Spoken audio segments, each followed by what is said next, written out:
नमस्कार, नॉलेज का कटोरा या माझ्या यूट्यूब चॅनलवर आपल्या सर्वांचं स्वागत आहे। आज मी टम्म फुगलेली भाकरी आणि झणझणीत असा ठेचा करून दाखवणार आहे। यासाठी मी 2 कप ज्वारीचं पीठ या भांड्यात घेतलेलं आहे आणि आता हे कोमट पाणी मी या ठिकाणी घेतलेलं आहे आणि याच्यात मी हे पीठ भिजवून घेणार आहे। तर छान असं हे मी पीठ भिजवून घेत आहे। तर कोमट पाणी वापरल्यामुळे भाकरी छान मऊ अशा होतात आणि पापुद्रे पण निघतात। तर आता मी भाकरीचं पीठ भिजवून घेतलेलं आहे। आता या ठिकाणी मी पोळपाट घेतलेला आहे, त्यावर थोडंसं पीठ मी टाकलेलं आहे आणि आता यावर मी भाकरी थापून घेणार आहे। तर अशा प्रकारे हाताच्या पंजांचा वापर करून मी ही भाकरी हळूहळू थापून घेत आहे।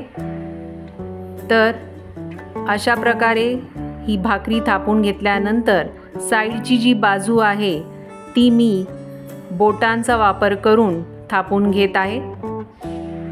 तर साधारण मीडियम साईजमध्ये मी ही भाकरी थापून घेतलेली आहे। आता मी गॅसवरती तवा ठेवलेला आहे, तो गरम करून घेतलेला आहे आणि आता यावर मी भाकरी घातलेली आहे। आता याच्यावरून मी असं पाणी लावून घेत आहे।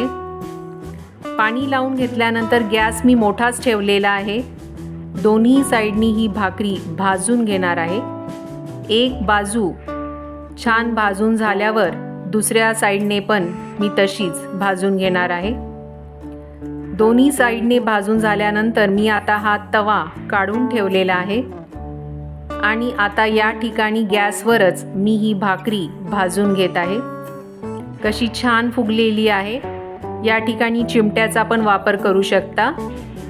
तर दोन्ही साईडने मी पुन्हा एकदा गॅसवरती भाजून घेतलेली आहे, छान अशी फुगून आलेली आहे। तर आता दुसरी भाकरी मी थापून घेत आहे। हळूहळू पोळपाटवर अशीच फिरवून ती मी थापून घेत आहे हाताच्या पंजाचा वापर करून, जशी मी पहिली भाकरी बनवून घेतली होती। तर साधारण मीडियम साईजमध्ये मी ही भाकरी थापून घेत आहे। तर जे साईडच्या बाजू आहेत त्या बोटांनीच मी अशा थापून घेत आहे, म्हणजे त्या जेणेकरून कुठूनही त्याला फट राहणार नाही।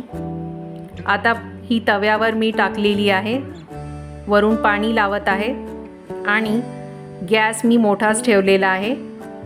दोन्हीकडून मी भाजून घेणार आहे। तर दोन्हीकडून भाकरी मी भाजून घेतलेली आहे। तव्यावर छान फुगून आलेली आहे भाकरी, बघू शकता तुम्ही। आता मी हा तवा काढून ठेवत आहे। आता गॅसवर पण मी अशाच दोन्ही बाजूनी भाजून घेणार आहे। गॅसवर पण छान फुगून येत आहे वरती भाकरी। तर भाकरी तयार आहे। ठेच्यासाठी मी या ठिकाणी 15 हिरव्या मिरच्या, 15 लसूण पाकळ्या, थोडी कोथिंबीर घेतलेली आहे। तर या ठिकाणी मिक्सरच्या भांड्यात मी हे सगळं साहित्य टाकलेलं आहे। मिरचीचे तुकडे करून मी टाकलेले आहे। या ठिकाणी 1 चमचा जिरे सुद्धा मी घालत आहे आणि पाव वाटी भाजून घेतलेले शेंगदाणे हे सुद्धा मी घालत आहे। आता हे सगळं मी मिक्सरमधून बारीक करून घेणार आहे। बारीक करून घेतल्यानंतर आता या ठिकाणी चवीनुसार मीठ मी घालत आहे। पुन्हा एकदा मी ते मिक्सरमधून फिरवून घेणार आहे। तर ठेचा तयार आहे। या ठिकाणी मी फोडणीसाठी 3 चमचे तेल घेतलेलं आहे आणि अर्धा चमचा मोहरी। ती फुटल्यानंतर यामध्ये मी चिमूटभर हिंग घालत आहे आणि फोडणी वरून घालत आहे। झणझणीत ठेचा आणि भाकरी तयार आहे। तर या ठिकाणी तुम्ही बघू शकता भाकरीचा किती छान पापुद्रा निघालेला आहे। भाकरी सोबत जर ठेचा असेल तर खाण्याची लज्जत काही औरच। हा व्हिडिओ आवडला असेल तर शेअर, लाईक, कमेंट करा आणि आणखी व्हिडिओ बघण्यासाठी सबस्क्राईब करा यूट्यूब चॅनल नॉलेज का कटोरा।